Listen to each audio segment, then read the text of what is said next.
출근길 뉴스를 종합해드립니다. 깊이 있는 뉴스 YTN FM 출발 새아침. 신율의 출발 새아침 3부 순서 시작합니다. 오늘 월요일 아침이죠. 두 가지가 좀 어수선한 것 같습니다. 하나는 부정적인 어수선함인데요. 바로 북핵 문제 때문에 여러 가지로 참 어수선하고요. 또 다른 것은 긍정적인 어수선함입니다. 바로 추석 연휴를 앞둔 월요일이기 때문에 여러 가지 준비들 하시느라고 어수선할 것 같은데요. 자, 이번 주에 바로 추석이 있습니다. 이 추석은 화해의 의미를 담고 있다고 얘기를 하는데, 자, 지금 정치권과 남북 관계에 있어서의 그런 측면 좀 요원해 보여서 우울하긴 합니다만, 그럼에도 오늘 하루 힘찬 출발하시기 바라겠고요. 신율의 출발 새 아침 3부 순서 먼저 광고부터 듣겠습니다.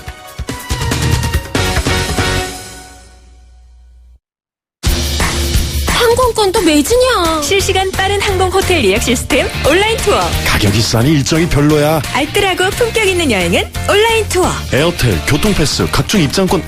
복잡해. 여행의 예약을 한 번에 온라인 투어. 기억하세요. 여행의 모든 해결 온라인 투어. 온라인투어.co.kr. 페이스 도루코 면도기 도루코 페이스 면도기 페이스 안전하고 부드러운 대한민국 면도기. 안전하고 부드러운 면도 그 이상을 경험하세요. The Shaving Innovator Dorco Pace. 사장님, 성악가 김동규 씨네 집 바닥재 좋던데 우리 집도 똑같은 걸로 해줘요. 요즘 떠오르는 바닥재 스타 강마루.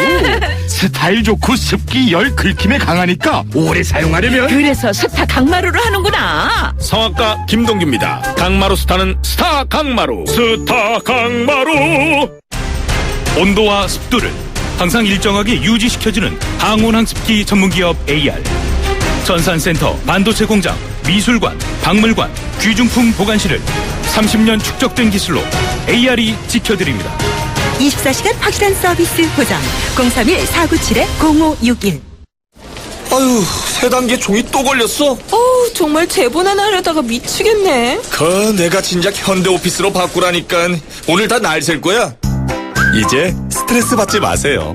사무기기 전문기업 현대오피스가 책임지겠습니다. 사무기기의 올바른 기준. 현대오피스. 고객님 사랑합니다. 배우 박소연이에요. 회식 후 운전이 어려울 땐 꼭 2588 대리운전을 부르세요. 2588 있잖아요.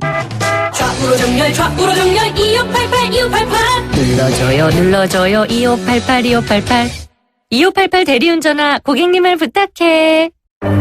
날이 화창하거나 비가 내리거나 눈이 내려도 나는 망설이지 않는다.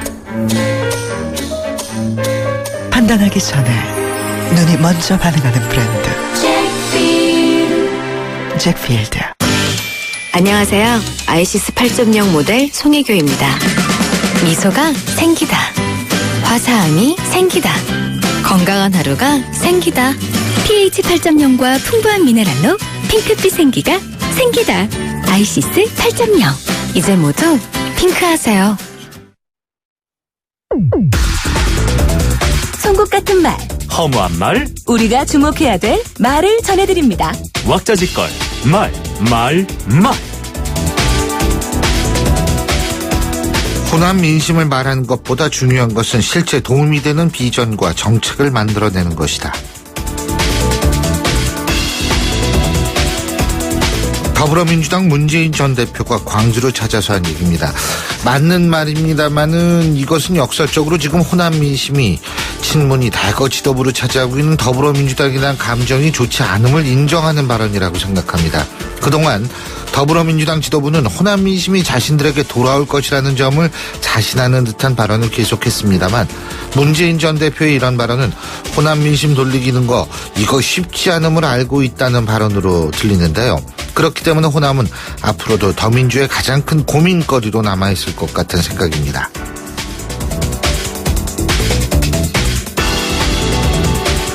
전술핵 재배치 운운 기사는 전혀 사실이 아니다.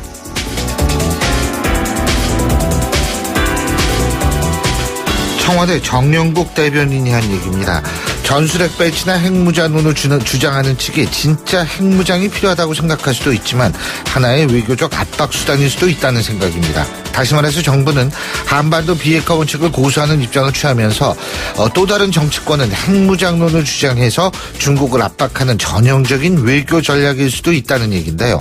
그런 차원에서 자금의 정치권의 목소리를 주목할 필요가 있습니다. 만일 중국이 움직이지 않을 경우 최후의 카드도 있을 수 있다는 겁니다.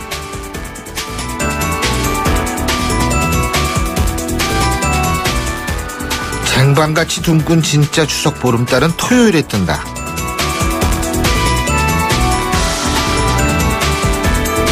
한국천문연구원에 따르면 올 한거의 보름달은요 추석 당일이 아닌 토요일 새벽 4시 5분에야 완전히 둥근 모습을 보일 거라고 합니다. 그리고 가장 높이 뜨는 거는 추석날 밤 11시 27분경이 될 거라고 하는데요. 추석에 보고 싶은 것이 비단 보름달만은 아닐 겁니다. 오랫동안 보지 못했던 가족들 그리고 고향의 친구들도 보름달만큼이나 보고 싶은 존재들란 얘기인데요. 그런데 추석 연휴에도 이런 보고 싶은 존재들을 보지 못하는 분들도 많다는 사실이 서글픕니다. 그래서 추석과 같은 명절에는 명절을 명절처럼 지내지 못하는 우리의 이웃들에게 관심을 가지는 것이 중요합니다. 오히려 보고 싶은 이들을 보는 것보다 이런 이웃을 돌보는 것이 명절의 진짜 의미를 더욱 살리는 것은 아닐까 하는 생각이 드는데 우리 청취자 여러분은 어떤 생각이세요? 지금까지 말말말이었습니다.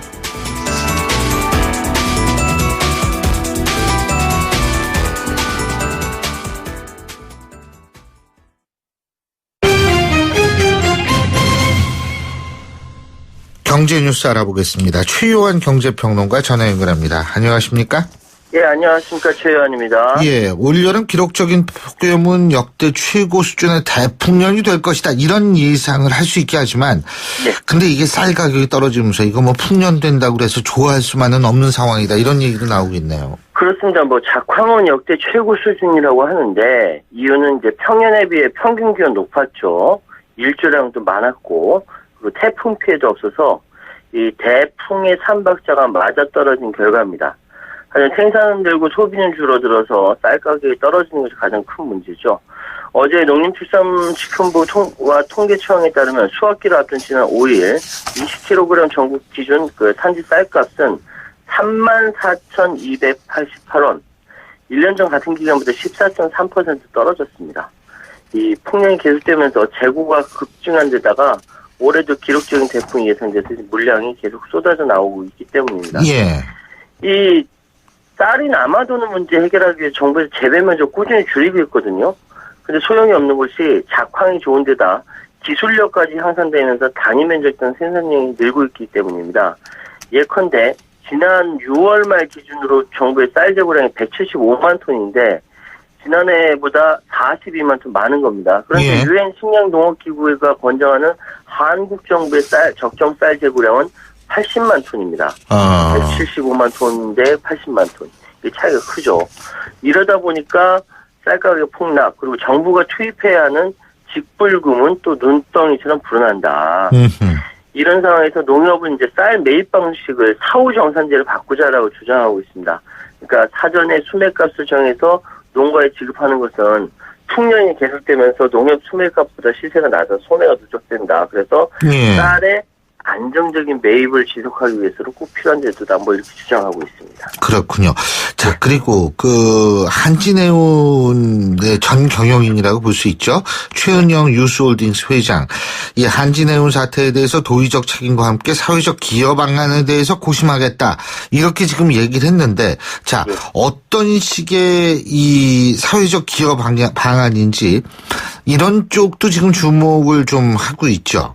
그렇습니다. 뭐 밝히긴 했는데 네. 어떤 뭐 고심하겠다고 밝히긴 했는데 구체적인 내용이 나오지 않으니까 예. 언론에서 비판적인 입장을 갖고 있죠. 왜냐하면 지금 최은영 회장과 두 자녀 한진해운과 관련해서 얻은 재산만 1,500억여 원대에 달한다. 사제 출연과 같은 보다 구체적인 기여안이 나온다는 목소리가 커지고 있는데 2007년부터 14년까지 한진해운으로부터 받은 보수와 주식 배당금 어림잡아 1,500억이라는 거죠. 예. 그리고 이제 현재도 상당 규모의 유스홀딩스 주식을 보유하고요.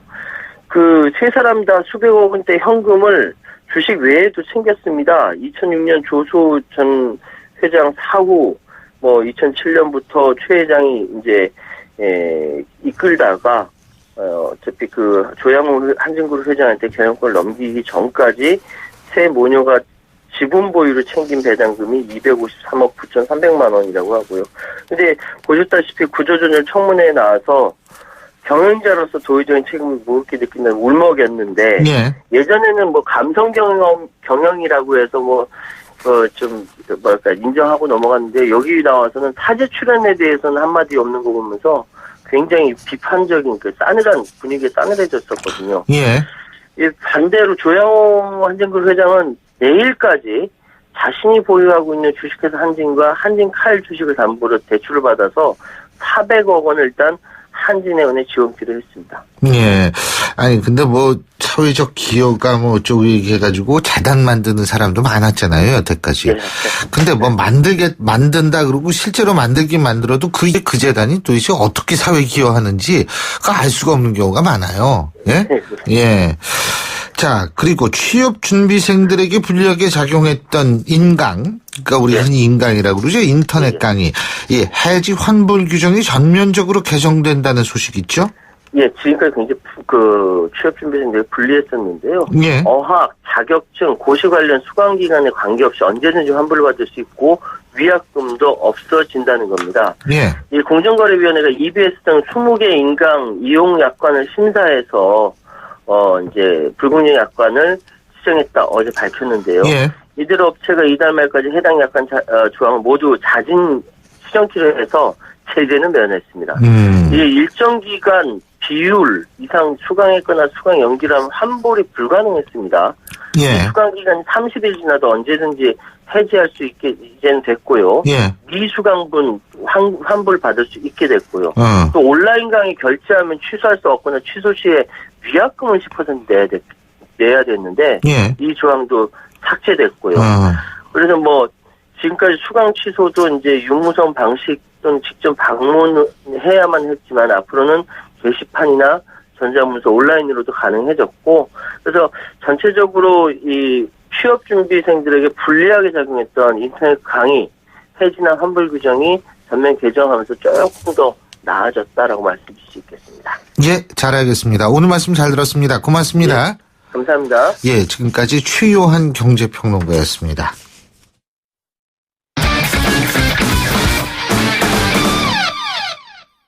스포츠 소식 알아보겠습니다. 최동호 스포츠 평론가 연결합니다. 안녕하십니까? 예, 안녕하세요. 손흥민 선수 올 시즌 프리미어리그 첫 경기에서 2골 터뜨렸네요. 예? 예, 그렇습니다. 예. 지난 토요일에 이 스토크 시티전에서 올 시즌 들어서 처음으로 경기 나섰거든요. 예. 이 풀타임 뛰면서 이 2골 어시스트 1개로 만점 활약을 과시를 했습니다. 예. 이 토트넘이 4대0으로 이겼기 때문에 이 손흥민 선수가 승리를 이끌었다. 이렇게 얘기해도 틀린 것 같지는 않고요. 손흥민 선수가 올 시즌 개막 전에 분데스리가 이적설이 나올 정도로 팀 내 입지가 어려웠거든요. 예. 이런 상황이었기 때문에 이 자신의 진가를 보여준 의미 있는 활약이었다. 이렇게 볼 수가 있겠죠. 예. 올림픽 대표팀에서 뛰었던 류승우 선수 말이에요. 예. 헝가리 리그 데뷔전에서 골을 넣었다고 그러죠? 예, 이 류승우 선수는 이 독일 레버쿠젠에서 이 헝가리 페렌츠바루시로 임대 이적했거든요. 예. 그러니까 어제 이 헝가리 리그 데뷔전인 이 부다페스트와의 경기에서 골을 넣었습니다. 예. 0대1로 뒤지던 후반 시작과 함께 교체 투입됐고요. 이 후반 24분에 동점골을 넣었습니다. 그런데 경기에서는 좀 아쉽습니다. 페렌츠바루시가 결승골을 다시 내줘서 1대2로 패했습니다. 임대 이적도 있군요. 예. 예. 참 이 프로 선수들 보면 참 이런 것들이 좀 그런 것 같아요. 보통 몸값, 임대 글쎄. 이런 얘기가 막 나오죠. 글쎄 임대 이적 이것도 사람인데 이게. 예. 예. 자, K리그에서는 수원 삼성이 성남 FC를 2대1로 이겼는데 서정환 감독이 에이스 권창훈 선수를 일부러 출전시키지 않았다고 그러네요. 예, 이 토요일 경기에서 이 수원 삼성이 성남 FC를 2대1로 이겼거든요. 예. 예, 그런데 이게 지금 명색이 수원 삼성인데 1부 리그 클래식 12개 팀 중에서 수원이 10이다 보니까 서정환 감독이 요즘에 말이 아니거든요. 그러니까 한 경기 한 경기가 중요할 수밖에 없는데 이 성남전에서 오히려 에이스 권창훈 선수를 뺐습니다. 왜냐하면 이 권창훈 선수가 리우 올림픽에서 뛰었고요. 또 이 올림픽 끝나자마자 월드컵 최종 예선전에도 참가했기 때문에 쉴 틈이 없었던 겁니다. 이 권창훈 선수 본인은 괜찮다고 했는데 이 서정환 감독이 내가 보기에 너 지금 안 괜찮다 쉬어라 이렇게 얘기를 한 거죠. 근데 이 축구든 야구든 간에 어느 날 갑자기 사라지는 유망주들이 많이 있거든요. 이거 이 혹사하고 관계없다 이렇게 말하기 힘듭니다. 그러니까 서정환 감독이 눈앞의 성적보다도 이 선수를 아끼는 지도자의 자세를 보여줬다라고도 할 수가 있겠죠. 맞습니다. 진짜 좀 가슴이 찡한데 자칫하면은 이 경쟁에서 이기는 것만 생각할 수 있거든요. 근데 정말 지도자, 선생님, 이런 감독의 자세를 보여줬네요. 피츠버그 강정호 선수 부상에서 복귀한 이후로 계속 홈런 쳐요? 어제도 쳤죠? 이 피츠버그 강정호 선수가 어제 신시내티전에서 시즌 18호 홈런을 날렸습니다. 이 홈런 포함해서 4타수 4안타, 맹타를 휘둘렀고요. 지난 6일 부상에서 복귀한 이후로 6경기에서 홈런 4개를 몰아쳤습니다. 이 타점도 10개 기록하면서 절정의 타격감을 과시하고 있는데 MLB.com의 기사를 보면은 한마디로 정리가 될 것 같습니다. MLB.com이 강정호가 부상에서 돌아온 이후에 이 내셔널리그 투수들을 공포에 떨게 하고 있다 이렇게 보도했고요. 오늘 새벽에도 경기가 있었는데 이 강정호 선수 4번 타자 3루수로 출전했습니다. 3타수 2안타로 2경기 연속 멀티히트 기록했고요. 타율 2할 6분 7리입니다. 오늘 경기에서 피츠버그가 0대8로 패했고요. 시애틀 이대호 선수는 오클랜드전에서 5회 1루 대수비로 출전해서 6회 2루타를 기록했습니다. 자, 국내 프로야구 해보죠. 지금 한화가 다시 주목받고 있는데 SK와의 주말 2연전을 모두 이겼어요. 그죠? 그렇습니다. 자, 그럼 포스트 시즌 진출에 결정적인 변수로 등장하는 거 아닙니까? 맞습니다. 그래서 그런데 보통 이 도깨비 팀이라고 얘기를 하거든요. 한화는 정말 예측하기가 힘듭니다. 이래서 이 말이 하나구나 이런 얘기가 나오는 거야 이런 생각이 들 정도거든요. 그 SK가 주말 전까지 6연승으로 잘 나가던 팀이었는데 이 토요일 경기에서 한화가 SK를 14대 0으로 이겼고요. 일요일에도 7대 6 한 점 차로 따돌린 겁니다. 이게 가을 야구 그러니까 포스트 시즌에 5위까지 참가하는데 현재 SK가 4위고 기아하고 LG가 공동 5위거든요. 근데 7위가 한화인데 4위 SK하고 3경기 차입니다. 이제 한화가 17경기 남았는데 이 4위 또는 5위를 차지해서 포스트 시즌에 나가는 게 쉽지는 않아 보이는데 그렇다고 해도 완전 불가능하다 이렇게 말하기도 힘든 상황이고요. 한화가 시즌 내내 하위권이었고요. 투수 혹사 논란이 있는데도 그런데도 아주 묘하게 또는 아주 끈질기게 희망을 계속해서 이어나가고 있습니다. 리우 패럴림픽 소식 마지막으로 좀 알아볼까요? 어제 우리 선수들 메달 소식이 이어졌는데 유도에서 금메달을 목에 건 최강근 선수 말이에요. 아내에게 금메달을 바쳤다고 그러죠. 이 최강근 선수 시각장애 6급 남자 유도 100kg급에서 금메달을 따냈거든요. 이 고등학교 때 훈련하다가 이 상대 선수 손가락에 왼쪽 눈을 찔려서 실명한 선수입니다. 근데 어제 이 우승 직후에 곧바로 관중석으로 달려가서 아내를 끌어안고 뜨거운 눈물을 흘렸습니다. 이 아내 권혜진 씨가 이 서울대학교 대학원 졸업했고요. 장애인 체육회에서 근무하고 있는데 주변에 만류를 무릅쓰고 최강근 선수하고 결혼했습니다. 이 결혼할 때 결혼 반지도 맞추지 못했고요. 신혼여행도 가지 않았다고 하거든요. 이 최강근 선수가 이 결혼 반지 못해준 것이 늘 마음에 걸렸는데 그래서 이 시상식 직후에 금메달 아내에게 걸어주면서 부족한 나하고 결혼해줘서 고맙다 이렇게 얘기했습니다. 이 정도면은 이 최강근 권혜진 씨 부부 이 세상에서 가장 행복하고 아름다운 커플이라는 생각이 드는데 솔직히 부럽습니다. 왜 이렇게 저는 이렇게 딱 전율이 느껴지죠? 닭살도 돋고 막 이렇게 되는데요. 맞습니다. 이 아내에게 고마움을 느낄 수 있는 그런 남편들이 좀 세상에 많았으면 좋겠어요. 같이 산다는 게 쉬운 게 아니거든요. 자, 오늘 말씀 잘 들었습니다. 고맙습니다. 고맙습니다. 지금까지 최동호 스포츠 평론가였고요. 신율의 출발 새 아침 3부 순서 여기까지입니다. 잠시 뒤 4부에서 뵙겠습니다. 안녕하세요. 배우 공연주입니다. 15살의 여러분은 어떤 꿈을 꾸는 아이였나요? 제가 케냐에서 만난 15살 소녀 도린의 꿈은 의사가 되는 것인데요. 학교에 가는 것을 무척 좋아하는 도린이 학교를 빠질 수밖에 없는 이유는 단지 여자로 태어났기 때문입니다. 우리와 너무 다른 그동안 말하지 못한 소녀들의 이야기 궁금하지 않으세요? 여러분의 관심으로 소녀들이 다시 꿈을 꿀 수 있습니다. 지금 월드비전 꽃들에게 희망을 캠페인을 검색하세요. 월드비전 꽃들에게 희망을. YTN 라디오 캠페인 더 가까이. 안녕하세요. 에코맘 코리아 하지원입니다.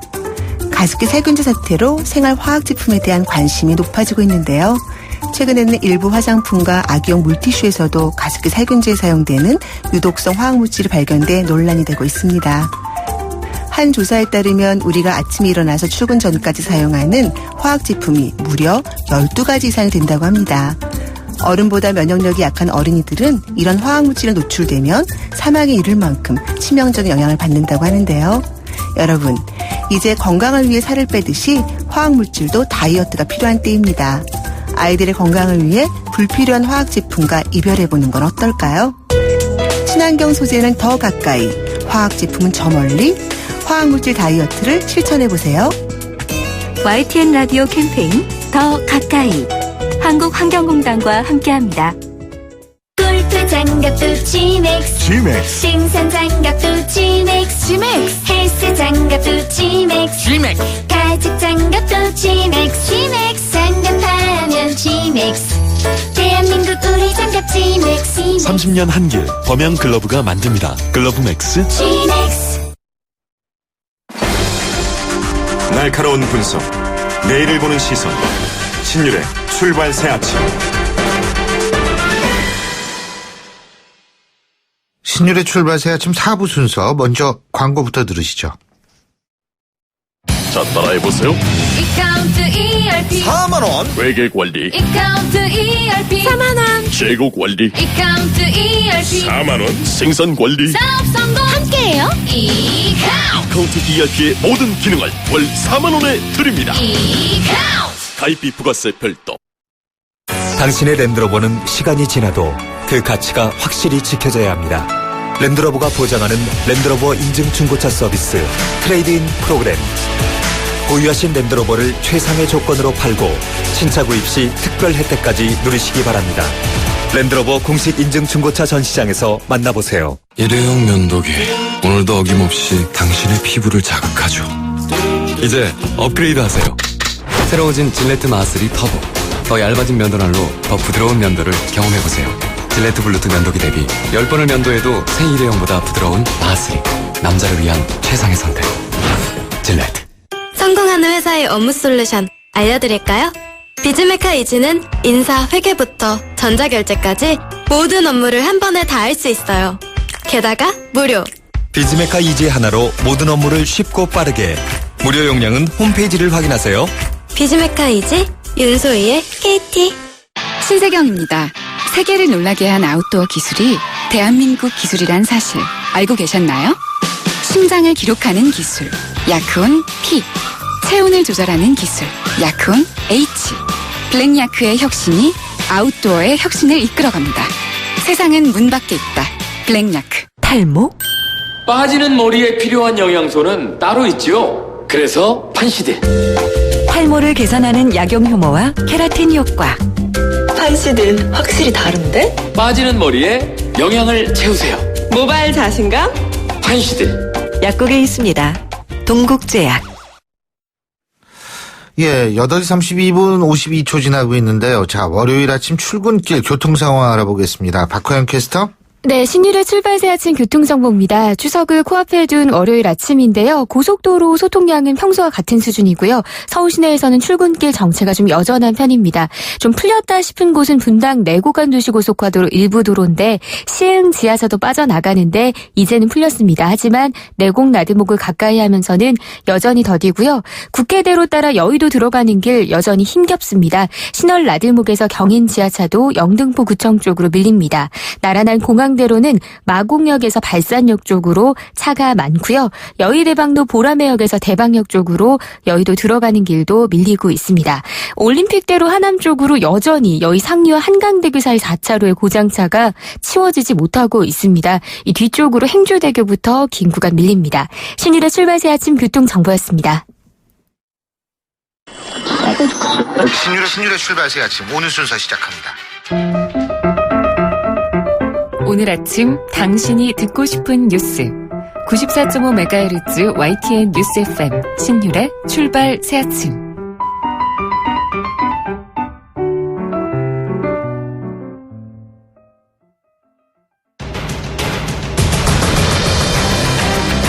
매주 월요일 아침 정치권의 복잡한 이슈를 말끔히 정리해드립니다. 출발당 최고위원회의.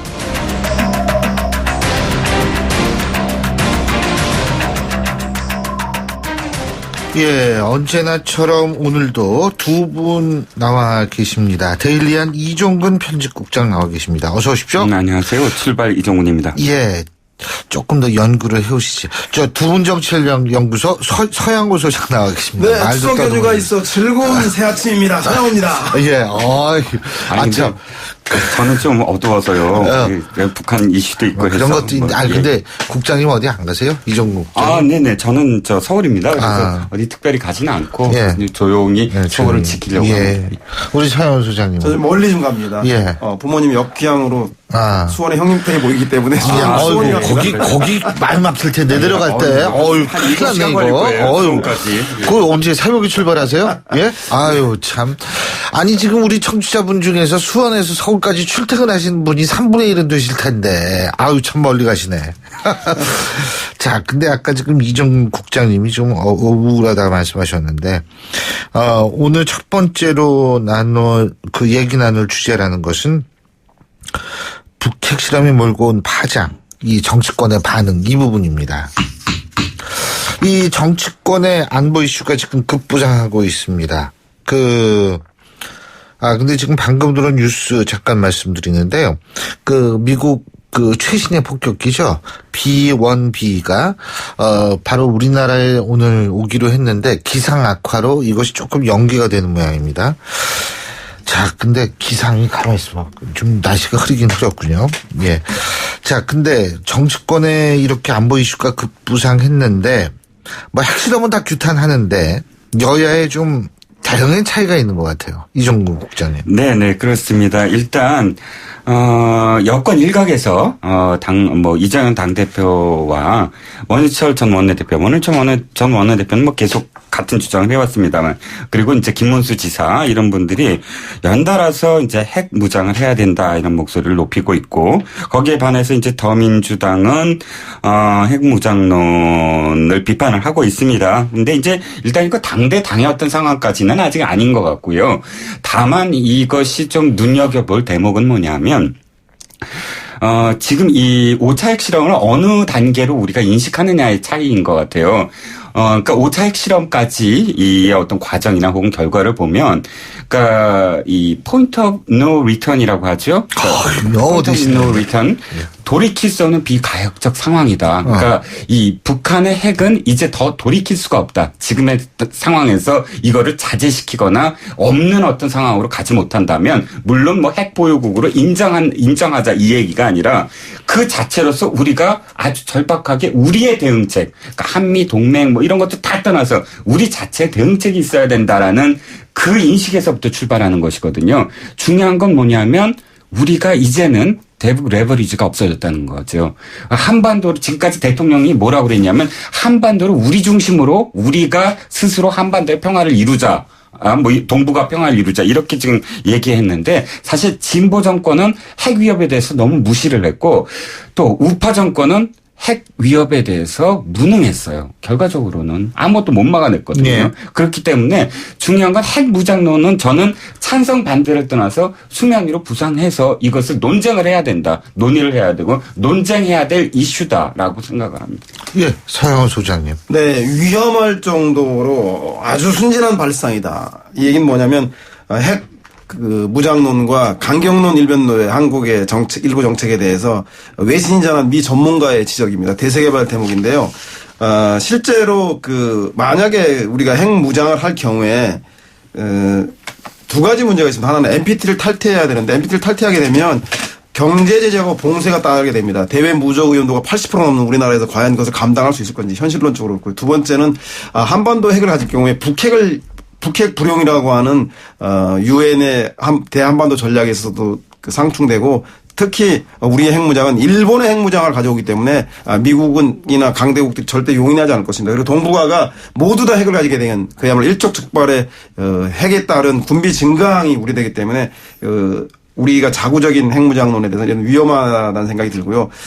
더군다나 이 문제는 그동안 강경론 일변도로 한 대북 정책에 대한 정권의 기조를 보면 햇볕 정책을 얘기했던 노무현 정부에서는 핵실험이 한 번 있었고, 오히려 강경 대응을 했던 이명박 정부와 박근혜 정부 시절에 핵실험이 두 차례씩 총 5번 있지 않았겠습니까? 그중에서 4번이 소위 말하는 보수 정권하에서 이루어졌다는 것은 강경 정책으로 이 문제를 해결할 수 없다. 따라서 국제사회의 북한 압박을 위한 제재와 더불어서 억제를 위한 군사력 강화, 마지막으로는 제가 보기에는 한반도 비핵화를 위한 평화협정이라고 하는 궁극적인 대화로 이끌어내는 역할들을 함께 세 가지 노력을 같이 해야지 이 문제 해결되지, 어느 한 문제로만 해결될 수 없다라는 점을 분명히 해야 될 것 같습니다. 시간을 주시면 제가 전문적으로 하나씩, NPT를 탈퇴하면 경제 제재가 와서 우리가 못 견딘다. 어서 많이 들어봤으면 언제죠? 사드 배치를 했을 때 진보 쪽에서는 뭐라고 얘기했냐면 중국이 경제 제재를 해서 우리는 큰일 날 것이다. 배치하기도 전에 똑같은 논리입니다. 근데 중국이 지금 경제 제재를 하고 있나요? 뭘 배치하면 한다고요? 똑같은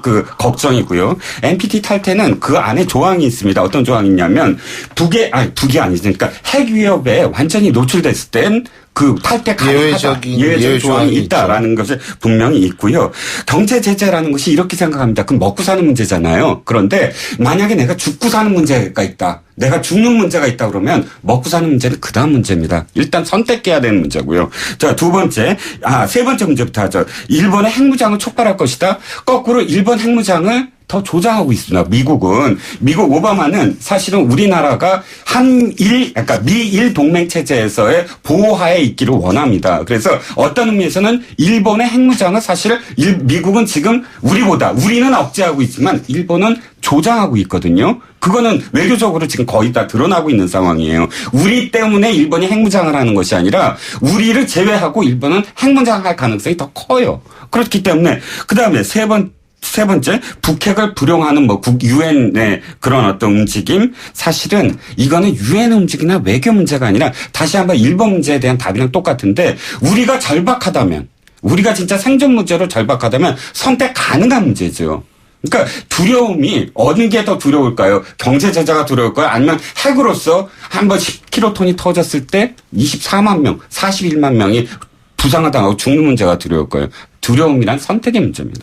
뉴욕 타임즈가 얘기했던 말이 생각나는데, 북핵은 김정은의 광기가 아닌 약소국의 이성적 대응으로 봐야 한다. 어려운 문제일수록 굉장히 위험한 얘기죠. 위기일수록 냉철하게 접근해서 차가운 머리로 봐야 해결책이 가능하지 않겠습니까? 대통령께서 김정은의 정신 상태가 의심스럽다고 하는 감정적 발언이 이 문제를 해결할 수 없는 것처럼, 북핵 문제에 대한 우리 핵 무장론 자체가 가져올 엄청난 파급 효과에 대해서 보다 더 냉정한 국익을 중심으로 한 접근이 필요한 건 아닌가라고 좀 새겨봐야 될 것 같습니다. 근데 어쨌든 이런 생각이 드는 게요. 이 북한이 핵실험을 지금 갑자기 이 기술을 이렇게 축적해가지고 갑자기 한 게 아니잖아요. 그죠? 그렇습니다. 이게 이제 계속 누적이 되어 왔다는 거죠. 다시 말해서 첫 번째 핵실험은 노무현 정권 때 했어요. 그래서 그때 당시 이명박 후보가 박근혜 후보보다 갑자기 지지율이 뛰게 되는 계기가 바로 북한의 핵실험이었거든요. 그리고 그 얘기는 뭐냐면 쭉 이 사람네들은 북한은 대화를 한다라고 얘기를 하는 대북 포용 정책 속에서도 핵 개발을 해왔다는 사실은 부인할 수 없는 사실인 것 같고요. 그렇다면은 우리가 지금 그래도 대화를 해야 된다라고 얘기를 하는 것이 어느 정도 설득력이 있느냐에 대해서 의구심을 갖는 분들도 많은 게 사실 아니겠어요? 자, 또 한 가지는 뭐냐면 이겁니다. 저는 이제 한미 동맹을 주장하는 보수 쪽 입장에서는 사실 핵무장하는 사람들을 핵무장론을 하는 사람들을 비판을 해요. 보수의 일각은 일각은 진짜 보수의 일각은 한미동맹이 더 중요하다. 그러므로 미국의 핵 우선 체제로 들어가야 된다는 게 사실 보수의 주장이지 핵무장론은 사실 보수의 전체적인 어떤 주장이 아닙니다. 대화에 대한 말씀하셨는데 사실은 대화를 어디까지 할 것이냐는 거죠. 자, 어떤 대화, 어떤 제재로도 지금 북은 핵을 계속 지금 실험을 하고 있습니다. 자, 육자회담 이미 지난번 베이징에서 최선희 외무성 부국장이 선언을 했어요. 육자회담은 죽었다. 그랬을 때 미국이 어떻게 했냐면 그 회담이 끝난 다음에 우리 모르게 성김 미국 대표와 최선희가 만났어요. 회담을 했고 그 회담의 내용은 알려지지 않았습니다. 근데 워싱턴 포스트가 보도하기를 북한이 주장하는 평화협정까지도 서로 논의를 했다. 그것이 이 결과는 아직 안 나왔지만 그렇다면 이것은 어떤 문제를 야기하냐면 사실상 그러니까 북한이 원하는 대로 가는 거죠. 북한은 육자회담도 원하지 않고 우리와 회담도 원하지 않습니다. 북한이 원하는 건 미국으로부터 우리 자신의 어떤 그 핵 보유 지위를 인정받거나 아니면 이란처럼 준해서 협상을 하자. 우리나라를 제외하고 그렇다면 그것이 우리가 바라는 겁니까? 그게 평화협정입니까? 그건 아니라는 거죠. 우리가 도외시된다. 우리가 할 수 있는 카드가 없다는 거죠. 그러니까 일부에서는 그렇게 얘기합니다. 우리가 나서서 회담을 하라고. 자, 생각해보세요. 우리가 무슨 카드가 있어서 핵도 없어요. 아무것도 없습니다. 근데 북한에다 대고 우리가 회담하자 그러면 북한이 우리한테 응해줍니까? 응해줘서 어떤 얘기를 해서 우리 민족끼리라고? 아니 그래서 남북 문제, 민감한 북핵 문제를 그러면 이종국 국장의 말씀대로라면 그러면 왜 미중일러라고 하는 강대국의 결정에 맡겨야만 하는 것입니까? 그럼 아니면 우리가 북한보다 더 나은 무기를 가졌을 때만 얘기를 듣겠습니까? 저는 그거보다는 오히려 이 남북 문제는 남북이 스스로 한반도 이니셔티브를 져야 한다. 즉 경제협력이라든가 개성공단이라든가 이런 자주 교류 협력을 통해서 외국이나 강대국이 개입할 수 없는 한반도 내에서의 한반도 자체 내에 남북 역량을 키워서 그 협상력을 가져나갈 때 이런 문제도 함께 풀리는 것이지. 근데 개성공단 있을 때도 북한 핵 개발 계속했잖아요. 그러니까 우리가 핵 더 나은 무력으로 그것을 강제해 나가는 방법도 있지만 또 경제라는 수단으로 그것을 해결해 나가는 방법도 있지 않겠습니까? 그러니까 햇볕 정책도 강경일변도 정책도 결국은 북핵을 막지 못했는데 궁극적으로 이 문제를 어떻게 풀어날 것인가에 대해서 어느 한 일방적인 그 카드만 가지고 해결될 수 없기 때문에 다차원적인 접근을 해 나가야 한다. 이런 얘기가 제가 보기엔 남북 그 정상회담의 필요성들을 여당도 부인하지 않는 건 아닌가 싶은 생각이 듭니다. 어쨌든 지금 오늘 여야 3당 대표와 대통령이 만나지 않습니까? 그죠? 여기에서 지금 방금 들은 소식에 따르면 외교통일부 장관도 사상 최초로 배석을 한다고 얘기를 합니다. 예? 그러니까 이만큼 지금 상황이 위중하다는 얘기고요. 그래서 오늘 어떤 얘기가 나올지 오늘 하여간 뭔가 얘기가 나올 것 같다는 생각이 들어요. 장관까지 배석을 하는 거 보면. 자, 그러면은 그거는 우리가 다음 주에 또 얘기를 한번 해보고 같고요. 자, 오늘 그럼 두 분 말씀 여기까지 듣는 게 아니고 다음 주제로 넘어가야 됩니다. 깜짝 놀라셨죠? 시계까지 보시네. 예. 자, 두 번째 주제는 뭐냐면 내가 대세다 이건데요. 너도 나도 싱크탱크. 요즘은 이게 대세입니다.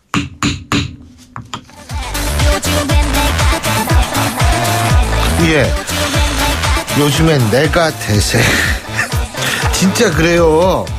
요새 있잖아요. 싱크탱크 연구소 안 갖고 있는 정치인은 이거 명함도 못 내밀게 생겼어요. 거기에 또 그러고 그 주위에 엄청나게 뭐라 그러나 이 참석하시는 분들이 많아요. 네네. 두 분은 어떻게 참석 안 하셨는지 저도 오라는 소리도 안 하더라고. 그러니까 이게요. 그러니까 이게 쓸모가 없다는 얘기인지. 자, 이종국 국장님 이거 어떻게 보세요? 그게 징글벨 소리가 들리면은 무슨 시즌이죠? 크리스마스죠. 이 정책연구소나 이런 싱크탱크가 많아진다면 무슨 시즌이죠? 대선 때죠. 대선 앞두고 잠룡이 많을수록 사실은 이제 싱크탱크 얘기가 많이 나올 수밖에 없겠죠. 그런데 중요한 건 진짜 싱크탱크란 무엇이냐라는 건데요. 사실상 정권이랑 상관없이 또는 개인의 어떤 잠룡이랑 상관없이 계속 남아서 사실 정책을 계속 공공정책을 연구해서 어떤 제안을 하고 그것이 정책에 수립되도록 하는 것이 원래 싱크탱크인데 우리나라는 지금 보면은 개인의 사조직에 지금 머물고 있잖아요. 그러니까 명멸을 하게 되죠. 그렇죠. 이명박 대통령 시절에 부국 환경포럼인가요? 글자로 기억하는데 그것도 지금은 그 당시에 참여했던 분들한테 이렇게 전화를 해보면 나 사실은 깊이 참여 안 했다고 이렇게 손사래를 치는 그런 상황이고 또 문재인 대표도 기억납니다. 담쟁이 포럼인가요? 담쟁이 포럼. 그것도 사실 많은 분들이 자발적으로 참여했는데 이분이 뭐 이렇게 당을 이렇게 바꿔주는 그런 과정에서 그것도 사실 사라져 버렸어요. 그러니까 명멸하는 싱크탱크는 사실은 개인 잠룡들의 사조직에 불과하다. 그걸 싱크탱크라고 이름을 붙일 수가 있겠는가 하는 거지. 네, 우리 옛말에 머리가 안 좋으면 손발이 고생한다 그러잖아요. 그래서 대선에 승리하기 위해서 손발을 움직이기 전에 머리를 먼저 세우는 게 바로 싱크탱크라고 할 수 있겠는데요. 뭐 싱크탱크는 뭐 일석삼조 정도 되는 것 같아요. 대선주의 정책 공부를 하고 두 번째는 집권 역량이나 이 정도 있다라고 해서 그러니까 섀도우 내각, 즉 예비 내각을 좀 이렇게 인적 네트워크를 국민들의 선보임으로써 신뢰감을 주는 것 같고 세 번째는 당내 경선에서 우위를 차지하기 위해서 정책 이슈와 조직 관리 측면에서 이 세 가지 문제를 해결하기 위해서 싱크탱크하고 연구소를 많이 만드는데 아까 말씀드린 대로 이것이 자기의 대선의 앞길만을 고민하는 조직이 아니라 그야말로 국민들의 먹고 사는 문제, 안보의 문제를 해결하는 실질적인 정책 경쟁의 장으로 이끈다면 국민들에게 많은 도움이 될 것 같습니다. 근데 우리 청취자 여러분이 얼마나 많은지 모르시죠? 제가 한번 읽어볼게요. 안철수 의원은 정책 네트워크 내일, 손학규 전 대표는 동아시아 미래재단, 박원순 서울시장은 희망샘물결, 김부겸 의원은 새희망 포럼, 안희정 지사는 더 좋은 민주주의 연구소, 천정배 의원은 자국 구국 포럼, 오세훈 전 시장은 공생연구소, 정우택 의원은 더 좋은 나라 전략연구소, 원유철 의원은 더 강한 대한민국. 이건 출범 예정입니다.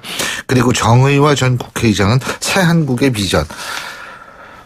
이게 더 있어요. 사실은 빠진 것도 있거든요. 근데 뭐 정책의 대결이 이 싱크탱크가 있다고 뭐 되는 것도 아니고 저는 오히려 여기 발 하나 걸쳐두고서 제가 볼 때 분명히 이런 사람이 있어요. 여기저기 발 그냥 문어발처럼 쫙 걸쳐놔가지고 하나하나 걸려봐라. 이러면은 나도 어떻게 해볼게. 저는 사실 이 싱크탱크 본연의 역할을 하기 위해서 가장 중요한 거는 논공 행사를 안 하면 안 하면 여기 참여하는 사람도 정말 선의를 갖고 참여하는 사람만 남지 않을까 이런 생각이 들거든요. 그렇죠. 그 대개는 이렇게 해서 어떻게든 정치에 발을 담그거나 아니면 정권이 바뀌었을 경우 입각하는 그런 꿈을 가지신 학계분들이 많다. 이런 평이 많지 않습니까? 그런데 이제 일단 이분들이 내놓는 옛날부터 존재해왔던 싱크탱크가 내놓는 어떤 보고서 자체가 기억에 남는 게 하나도 없어요.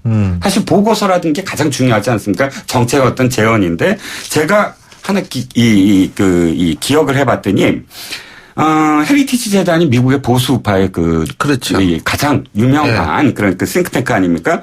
레이건이 딱 당선되자마자 레이건한테 보고서를 했는데 지금도 그게 굉장히 유효한 공화당의 하나의 어떤 그 보고서로 알려져 있는 게 보수적 행정부의 정책 관리 어떻게 할 것인가라는 보고서가 있고요. 또 진보판 헤리티지 재단이라는 미국 진보 센터가 오바마 대통령이 됐을 때 한 그 보고서 제목이 미국의 44대 대통령을 위한 진보적 청사진 노트 이런 제목으로 해서 역시 이 두 개의 보고서는 미국 정계에서도 굉장히 다른 진영에서도 굉장히 높은 어떤 평가를 받는 정책 제언이거든요. 그런데 실질적으로 아까도 제가 계속 말씀드립니다만 지금 이 개인의 어떤 사조직이라는 그런 어떤 오명을 벗고 또 정치를 하고 싶어하는 꾼들의 어떤 모임이라는 그 소리를 벗어나려면 정말 다른 진영에서도 인정할 수 있는 정책 제안이 나와야 된다는 거죠. 어쨌든 뭐 지금도 선의로 참여하시는 분들이 분명 계실 텐데 이분들이 손해보는 그런 세상은 좀 바뀌어져야죠. 어떻게 보십니까? 네, 저는 뭐 싱크탱크에 참여한 분들이 집권 이후에 자연스럽게 그 정권에 참여하는 건 그건 뭐 나무랄 일이 아니라고 봅니다. 섀도우 캐비넷 예비 내각들을 통해서 책임 정치 부분이기 때문에요. 그것이 이제 적합한 인물이 적재적소에 배치되는가가 문제인 것이지 그것을 나무랄 일은 아니에요. 왜냐하면 근데 또 상대방에서 그러잖아요. 회전문 인사다, 뭐 인재풀이 그거밖에 안 되느냐, 수첩 인사다 이런 얘기가 다 그런 얘기 아니에요? 아무래도 그것이 투명하고 공개적으로 적재적소에 배치되지 않아서가 문제지. 아니 근데 그 자기 사람 심는데 그게 투명하게 됩니까? 아니, 정치라는 게 정당 기반으로 하고 자기 사람들과 예. 함께 하는 거라면 전부 그것이 잘 되는 방향으로 하는 것이지 그거 자체를 나무랄 일은 아니라고 보고요. 그래서 싱크탱크에서 만들어내는 그 정책 못지않게 네. 거기에 참여하는 인물들, 즉 국정을 책임질 수 있는 인물들이라는 면에서 중요하기 때문에 눈여겨봐야 될 대목이 있는 것 같습니다.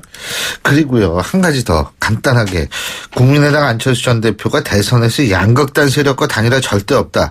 문재인 전 대표는 단일화 여지 있다. 단일화해야 된다. 어떻게 보십니까? 자, 일단 이 기사는 더 이상 기사화되지 않았으면 좋겠어요. 왜냐하면 앞으로 1년 4개월 동안 계속 들을 얘기거든요. 그렇기 때문에 이 두 사람이 기사가 되려면 안철수 대표가 단일화해야 된다. 문재인 전 대표가 단일화하지 않아야 된다. 이렇게 거꾸로 얘기하면 기사거리가 되는데 이 두 분은 당연히 해야 될 말. 저는요. 계속 끝까지 하거든요. 이게 왜 주목이 되냐면 누가 두 사람 대선 후보 시켜준대요? 어? 아니 뭐 본인들이 대선 후보 다 된 것처럼 단일화 없다. 한쪽은 단일화 해야 된다. 웃기는 얘기예요. 예, 야권에서는 두 사람밖에 없는 것처럼. 뭐 저는 그 3당 체제에서 독자 출마를 포기할 경우에 양강 체제에 편입되는 것을 극도로 두려워하기 때문에 국민의당으로서는 그 단일화 없다라는 얘기를 강하게 해야 될 수밖에 없는 것 같고요. 문재인 대표 같은 경우는 개인적인 리더십보다는 아직도 국민들이 정권 교체라고 하는 그 명분들이 중요하다고 생각되기 때문에 정권 교체를 위해서는 여야 1대1 구도가 만들어져야 한다.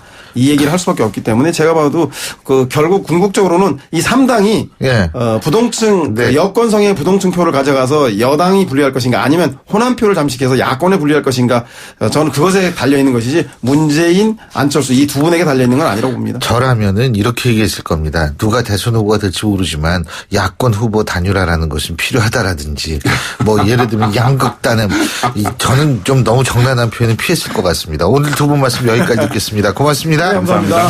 예, 지금까지 이종근 데일리안 편집국장, 서양호 두문정치전략연구소 소장 두 분과 함께했고요.